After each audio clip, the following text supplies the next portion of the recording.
안녕하세요. 감자바스입니다. 오늘은 생명과 IT의 만남, 유전 알고리즘에 대해 알아보겠습니다.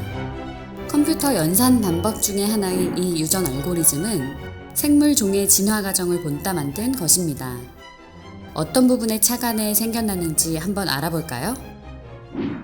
잘 알다시피 세포의 핵 안에 있는 이 염색체라는 녀석은 개체의 형질에 관계하는 유전자들로 이루어져 있습니다. 이런 유전 정보들을 지닌 유전자들이 무수히 많이 있을 거예요. 분열 중인 세포의 핵 안에는 크기가 같은 막대 모양의 염색체 2개가 한 쌍을 이루는 상동 염색체가 있습니다. 맞아요.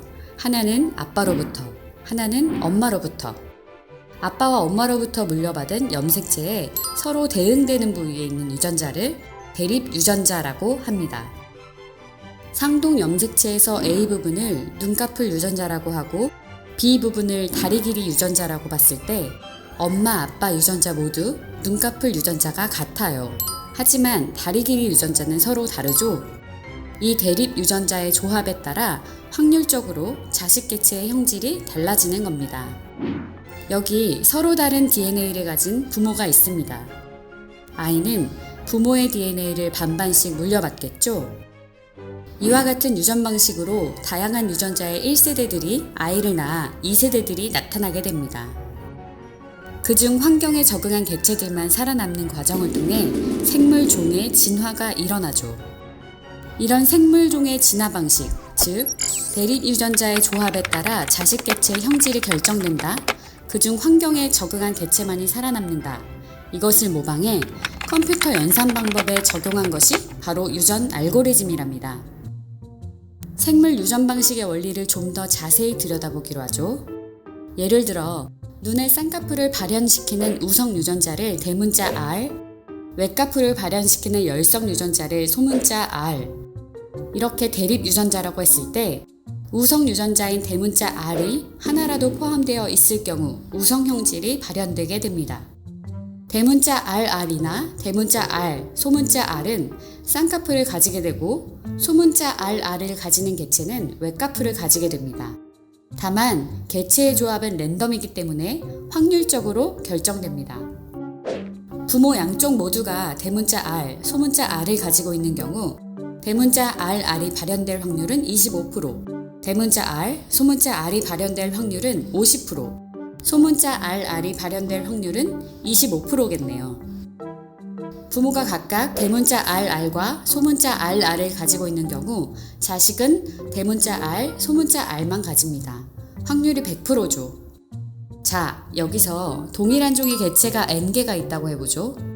대문자 R과 소문자 R이 대립 유전자라고 할 때 그 집단 내부에 존재하는 대문자 R 혹은 소문자 R의 개수를 대문자 R과 소문자 R의 전체 개수인 N으로 나누는 값을 대립 유전자의 빈도라고 합니다. 한 개체는 염색체 2개가 한 쌍을 이루는 상동 염색체를 가지니까 특정 유전자의 빈도를 알려면 전체 개수인 N으로 나누는 거죠. 대문자 R의 대립 유전자 빈도는 수식으로 이렇게, 소문자 R의 대립 유전자 빈도는 수식으로 이렇게. 괜히 어려워 보이는데 간단한 연산이랍니다. 그림에 18개의 개체가 있다고 해봐요. 대문자 R 개체가 어떤 빈도로 나올 것 같아요? 대문자 RR은 대문자 R이 2개니까 2 곱하기 10. 대문자 R과 소문자 R은 대문자 R이 1개니까 1 곱하기 5. 그리고 총 개수로 나눠주는 거죠. 간단한 연산이라고 했죠? 대문자 R의 대립 유전자 빈도는 다음의 수식과 같습니다. 한 집단이 세대를 거듭함에 따라 어떤 요인에 의해 대립 유전자의 빈도가 달라질 때 그 집단에는 진화가 일어납니다. 말이 좀 어렵다고요? 예를 들어보죠. 자, 갈색 쥐와 검정색 쥐가 있습니다. 갈색 털과 검정색 털은 서로 대립 유전자라고 가정합시다. 갈색 털을 가진 쥐는 위장을 하기 쉽기 때문에 포식자의 눈에 잘 안 띌 수 있지만 검정색 쥐는 포식자의 눈에 잘 띄게 됩니다. 세대를 거듭할수록 포식자의 타겟이 되는 검정색 쥐는 개체 수가 줄어들게 되고 대문자 A와 소문자 A의 대립 유전자 빈도가 달라지면서 쥐의 털의 색상이 진화하는 것을 볼 수 있답니다. 이렇듯 돌연변이에 의한 새로운 유전자의 출현은 진화를 유발하는 여러 요인 중의 하나입니다. 이런 진화 과정, 즉 확률적으로 유전자가 조합되거나 돌연 변이가 나타나는 것처럼 유전 알고리즘에 이 같은 방식이 적용되어 있습니다. 다만 유전 알고리즘은 각기 다른 형질을 지닌 생물 개체들 다수가 있는 상황처럼 다수의 가능한 해들이 존재하는 상황에서 사용됩니다. 즉, 문제 해결의 목적에 온전히 부합하는 최적 해에 비교적 가까운 우수한 해를 찾아가는 방법을 따릅니다. 그럼 생물 진화 과정을 떠올리면서 유전 알고리즘에 어떻게 적용되는 것인지 잘 살펴봅시다. 자, 화면을 보면 가부터 마까지의 5도시가 있다고 칩시다. 가에 사는 여행자가 도시들을 한 번씩만 거쳐 가로 다시 돌아오려고 합니다. 도시간 이동 시 지불되는 비용은 도시의 조합마다 이동 방향마다 각기 다릅니다. 총 비용이 가급적 적게 소요되는 경로를 찾으려고 합니다. 이때 연산을 통하지 않고 유전 알고리즘을 적용해 볼 수 있습니다. 각 도시를 유전자라고 하고 가에서 출발한 후에 경로 표시를 한 것을 염색체라고 합시다. 여기서 염색체는 가능한 경로로서의 해입니다. 이런 상황에서 우수한 염색체는 전체 경로에서의 총 비용이 작을수록 우수하다고 할 수 있겠죠. 이런 가정을 한 상태에서 임의로 3개의 염색체를 구성하여 0세대 해집합의 원소로 삼습니다. 각각의 비용이 40, 42, 50일 때 컴퓨터는 우수한 두 염색체를 부모로 선택해 교배하여 자식 염색체를 만듭니다.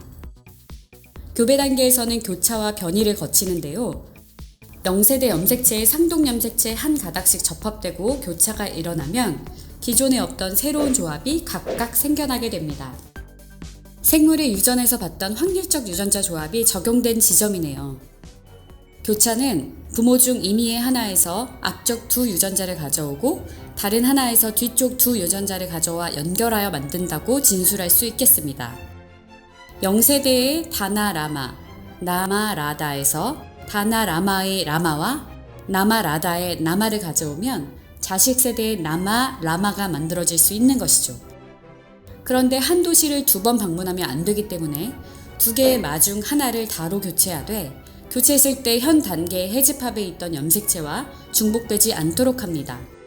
나마라마에서 다를 교체하면 나다라마, 나마라다가 나오는데요. 여기서 나마라다는 0세대와 겹침으로 탈락합니다. 교차를 마친 후에는 낮은 확률로 변이를 발현시키는데요. 변이란 임의의 두 유전자를 정해 위치를 바꾸는 것입니다. 교차 후 남은 나다라마에서 라와 마의 자리를 바꾸어 변이를 시킵니다.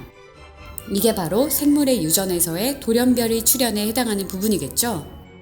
이렇게 생성한 자식 염색체와 0세대 해집합의 세 염색체 중 총 비용이 가장 큰 하나를 버리고 남겨진 것들로 1세대의 해집합을 구성합니다. 이런 과정이 계속 반복되면서 세대를 거듭해 가는데요. 해집합을 이루는 염색체 중 총 비용이 목표값 이하인 것이 출현하게 되면 유전 알고리즘은 종료됩니다.